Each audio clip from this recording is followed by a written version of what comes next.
வணக்கம். உங்கள் கண் ரவிவர்மன். இன்று நம்ம பார்க்க போகிறது, யாருக்கும் பக்கவாதம், வாதம் வரக்கூடாது. அப்படி வந்துடுச்சுன்னா அது நம்மை விட்டு விலகணும். இதுக்காக நம்ம எடுக்கக்கூடிய நேரம் தெரியுங்களா? எப்போ நமக்கு நேரம் கிடைக்குதோ, காலையா, மதியமா, இரவா, ட்ராவலில் போகிறோமா, இதுக்காக ஒரு நிமிடம் எது விருப்பம் உள்ளதோ செஞ்சுட்டா போதும். இதுக்காக நேரத்தை ஒதுக்க வேண்டிய அவசியமே இல்லை. இதை சரியாக கடைப்பிடிச்சா போதும். நமக்கு பக்கவாதம் வராது, வாதம் வராது, வந்தால் போகும். நரம்பு தளர்ச்சி வராது. நரம்பு தளர்ச்சி முக்கியமானதுங்க. மூட்டு வலி முக்கியமானதுங்க. விரல்கள் வலி முக்கியமானதுங்க. முக்கியமானதுன்னா, நம்ம சமுதாயத்தில் நம்ம ஒரு மனுஷனை மதிக்காது. எது? இந்த வலியெல்லாம். நாம் எந்த வேலையும் செய்ய முடியாது. நம்ம இன்னொருத்தர் டிபெண்ட் பண்ணியிருக்க வேண்டிய சூழ்நிலை இருக்கும். ஏன் மற்றவங்களை நம்ம டிபெண்ட் பண்ணியிருக்கணும்? என் உடல் எனக்கு சொந்தம் அப்படின்ற எண்ணம் வந்துச்சுன்னா, இது நேரம் கிடைக்கும் போது செஞ்சால் போதும். நான் சொல்கிறத மட்டும் கவனித்தா மட்டும் போதும்.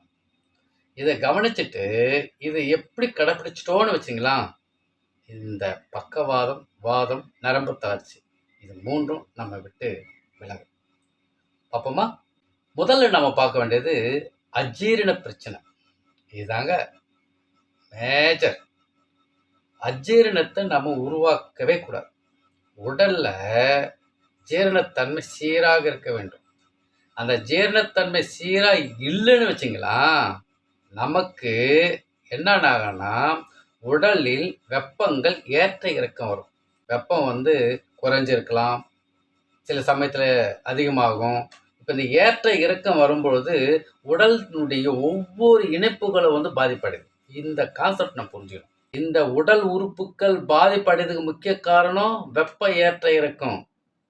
நல்லா கவனிக்கணும். அப்போ அந்த வெப்பம் ஏற்ற இறக்கத்துக்கு முக்கிய காரணம் ஜீரணம் தான், அஜீரணம் தான். அந்த அஜீரண பிரச்சனை நம்மகிட்ட இருக்கு அப்படின்னா, இந்த உடலுடைய உறுப்புகள், ஒவ்வொரு உறுப்புகளும் நமக்கு பாதிப்படைஞ்சிட்டே இருக்கு. நமக்கு தெரியவே தெரியாது. 40 வயசு ஆயிடுச்சுன்னு வச்சிங்களா, அப்போதான் அவங்க வேலை காட்டுவாங்க. அது ஒரு பேர், நிறைய பேர் வச்சுருக்கோம். எத்தனையோ நோய்கள் பேர் வச்சுருக்கோம். நரம்பு மண்டலமே பாதிச்சிடும். ஒவ்வொரு இணைப்பும் இதை வளையதா வரல, இந்த இணைப்புகளுக்கு பாதிப்பு வந்துடும். அப்போ அந்த இணைப்புகள் பாதிப்பு வருதா, கழிவுகள் சீராக ஏறுதுன்னு அர்த்தம்.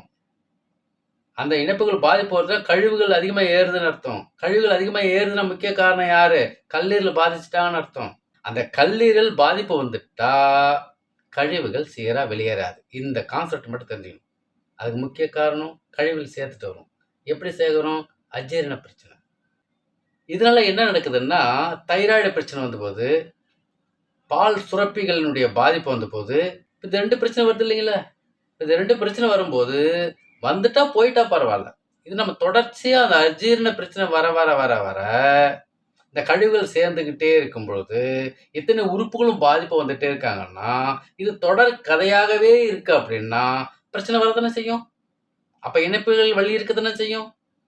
அங்கே கால்சியம் சீராக போகலையே, அங்கே காற்று போய் உட்காந்துக்குது ஒவ்வொரு இணைப்புலையும். இப்போ என்ன சொல்கிறேன் பேர் இதுக்கு? விரல் வலிக்குது, கை வலிக்குது, கால் வலிக்குது, முட்டி வலிக்குது, பக்கவாதம் வந்து போச்சு, வாதம் வந்து போச்சு, கையாடுது, நரம்பு தளர்ச்சி வந்து போச்சு. முக்கிய காரணம் அஜீரணம் தாங்க. இதுக்கு வழி இருக்கான்னா இருக்கு. இதுதான் நேரம் கிடைக்கும் போது செய்யணும்னு நான் சொல்கிறது. அந்த அஜீரண பிரச்சனைக்கு செய்யக்கூடிய ஒரு வர்ம புள்ளி என்ன தெரியுங்களா? உருமி வர்மம் நம்ம உடம்புல தான் இருக்கு. இப்போ எழுந்து நின்று காட்டுறேன் பாருங்களா. எப்படி எழுந்து நின்றுட்டேன். இது தொப்புள் தானே, இது உந்தின்னு சொல்கிறாங்க. இந்த தொப்புலிருந்து 4 விரல் மேலே நேர்கோடு, மையத்தில் நேர்கோடு, ஒரு விரல் மேலே, ஆக 5 விரல். 5வது விரல் அவ்வளோதாங்க. தொப்புலேருந்து 5வது விரல், இதில் 3 விரல் வச்சுக்கிட்டுனா இப்போது ஒரு வளச்சொல் எப்போ நேரம் கிடைக்குதோ அப்போ செய்யலாம் பாருங்கள். வளச்சொல் 1 2 3 அப்படின்னு சொல்லிட்டு ஒரு 18 எண்ணிக்கை வளச்சுழல், இடச்சொல் ஒரு 18 எண்ணிக்கை, மீண்டும் வளச்சொல் ஒரு 18 எண்ணிக்கை. இதில் நமக்கு ஏதோ ஒரு நஷ்டம் இருக்கா? எப்போ நேரம் கிடைக்குதோ சாப்பிட்டும் செய்யலாம், சாப்பிடாம செய்யலாம், காலையில் செய்யலாம், மதியம் செய்யலாம், இரவு செய்யலாம். ட்ராவலில் போகும்போது செய்யலாம். நேரம் கிடைக்கும் போது செய்யக்கூடிய 1 நிமிட பயிற்சிங்க. அஜீரண பிரச்சனையை சீராக்கும். நல்ல பசி எடுக்கும். நல்ல உணவு உடலுக்கு ஆற்றல் போகும். அந்த உடலுக்கு உணவு சீராக போகும்போது சீராக கழிவுகள் வெளியேறும். அப்போ உடலில் உள்ள கழிவுகள் சீராக வெளியேறும் போது கல்லீரல் பாதிப்பு சீராகும். அப்போ கல்லீரல் பாதிப்பு சீராக இருக்கும் பொழுது நம்ம செஞ்சது 1 நிமிஷம் தாங்க. ஃப்ரெஷ்ஷாக இருப்போங்க. நகமெல்லாம் பார்த்தோம்னா கருப்பாக இருக்கும் சிலருக்கு. அதெல்லாம் மாற்றம் வந்துடும். நகம் பார்த்தால இந்த மாதிரி இருக்கணும் பார்க்கறது. இந்த மாதிரி இருக்கும் நகம். அப்போ நம்ம சீராக வந்துட்டுன்னு அர்த்தம். பின்னாடி அந்த வாதம், பக்கவாதம், நரம்பு தளர்ச்சி வரவே வராது. இது ஒரு பயிற்சி. கல்லீரலுக்கும் மண்ணீரலுக்கும் ஒரு சின்ன ஒரு புத்துணர்ச்சி தரணும் நம்ம தினம். இதுவும் நேரம் கிடைக்கும் போது செய்யலாம்.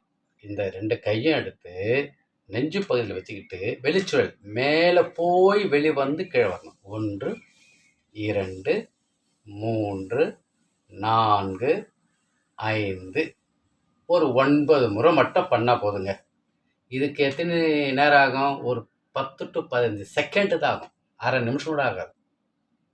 கல்லீரல் சீராகும். கல்லீரல் சீரானாலே கழிவுகள் சீராக வெளியேறும். கழிவுகள் சீராக வெளியேறினாலே ஜீரணம் நல்லா நடக்கும். அப்போ உடல் ஆரோக்கியம் தானே. அது எப்படி? ஒன்று சொல்கிறேன் கேளுங்க. கல்லீரலின் பாதிப்பே பக்கவாதம், கல்லீரலின் பாதிப்பே வாதம். இதை மனசில் வச்சுக்கணும். அப்போ கல்லீரல் டெய்லியும் ஒரு 5 ஒரு 9 முறை தடவினா போதுங்க. அப்போ சீராக போகுது. மண்ணீரல் இடது பக்கம் மண்ணீரல், வலது பக்கம் கல்லீரல். அப்போ ரத்த ஓட்டம் சீராக வருது. நரம்பு மண்டலம் சீராகும், ரத்த ஓட்ட மண்டலம் சீராகும். அவ்வளோதான். Simple logic. இது நாம எப்போ வேணால் செய்யலாம். ஒரு முறை செஞ்சால் போதும். முடிஞ்சால் காலை ஒரு முறை, மதியம் ஒரு முறை, எப்போ 2 முறை செஞ்சால் போதும். இதனால் எந்த நஷ்டமே இல்லைங்களே. உடல் ஆரோக்கியம் தானே. அதுக்கடுத்து நரம்பு மண்டலத்துக்கு ஒரு பயிற்சி மட்டும் கொடுத்துறேன் பாருங்க. கை 2 வச்சுட்டேன். கோத்துட்டுனா சும்மா கை கொடுத்துட்டு 1 நிமிஷம் தேய்க்கணுங்க. 1, 2, 3 வெள்ளை கடையில் வச்சிடணும். 2, 3, 4 எப்போ நேரம் கிடைக்கும்போது செஞ்சால் போதுங்க. நரம்பு தளர்ச்சிகள் சீராகும். அத்தனை நாளமில்லா சுரப்பிகளும் இயக்கங்கள் வரும்போது உடலுக்கு எப்பயுமே ஆற்றல் கிடைக்கும், புத்துணர்ச்சி கிடைக்கும், சோர்வு கிடைக்காது. உடலில் உள்ள கழிவுகள் சீராக வெளியேறும். வெப்பம் சமநிலை வச்சுக்கும். வெப்பம் அதிகமாகவும் போகாது, கம்மியாகவும் போகாது. தண்ணி ஏறாது உடம்புக்குள்ள. ஜீரணம் நல்லா ஜீரணம் உண்டாகும். யாருக்கெல்லாம் நரம்பு தளர்ச்சி இருக்கோ அது கட்டுக்குள்ள வந்துடும். கை ஆடுது, கால் ஆடுது, நடக்க முடியல, கால் நடக்கும்போது கொஞ்சம் நிற்க முடியல, இதெல்லாம் அந்த கல்லீரல் பாதிப்பு தாங்க. இங்கே தொடும்போது அந்த நரம்பு தளர்ச்சி சீராகும். இன்னொரு பயிற்சி சொல்கிறேன் கேளுங்க. இப்போது சூரியன் இருக்கார்ல, பகலில் வராங்கல்ல, வானம் எப்பவுமே அந்த நீல கலர் இருப்பாங்கள்ல, அந்த நேரத்தில் வெயிலில் போகும்போது நம்ம போட்டுக்கிற சட்டை நீல கலர் சட்டை போடணும். நீல கலர் சட்டை போடும்போது அந்த வெயிலினுடைய தாக்கம் நீல கலர் சட்டையில் பட்டுட்டு உடலுக்குள்ளே வரும்போது உடலில் உள்ள நரம்புகளை சீர் பண்ணும். அதை நாம் அடிக்கடி பயன்படுத்தும் போது உடலுக்கு தேவையான ஆற்றல் கிடைக்குது சூரிய சக்தி மூலமா. அப்போது நரம்பு தளர்ச்சி சீராகும், நரம்பு கோளாறுகள் சீராகும். அதனால பாருங்க, அந்த நீளத்தில் இன்னொரு என்ன தெரியுங்களா, மன அழுத்தம் சீராகும். இன்னொன்று சொல்ற பாருங்க, தூக்கம் நல்லா வரும். நீங்கள் செஞ்சு பாருங்கள். ஒரு ட்ரெஸ்ஸை போட்டுட்டு வெளியில் போயிட்டு வீட்டுக்கு வாங்க, இரவு படுத்து பாருங்கள், நல்லா தூக்கம் வரும். மனசு ஃப்ரெஷ்ஷாகிடும். எப்பேற்பட்ட மன அழுத்தமும் அந்த நீல ஒளிக்கு பவர் இருக்குது. இது நம்ம பயன்படுத்தணும்னா கல்லீரல் பாதிப்பு குறையும். அப்போது அந்த வாதம் நம்மகிட்ட நெருங்காது. இப்போ நான் சொன்னாங்க பார்த்தீங்களா, இதை அனைத்தையுமே எப்போ நேரம் கிடைக்குதோ அப்போ கடைப்பிடிச்சா போதும். வாதம் நம்ம விட்டு விலகும். வாதம் நம்மிட வராது. பக்கவாதம் நம்மிடையே வராது. நரம்பு தளர்ச்சி நம்மகிட்ட வராது. வந்துச்சா விலகும். தூக்கம் நல்லா வரும். மன அழுத்தம் நம்ம விட்டு போகும். கவலை நம்ம விட்டு போகும்.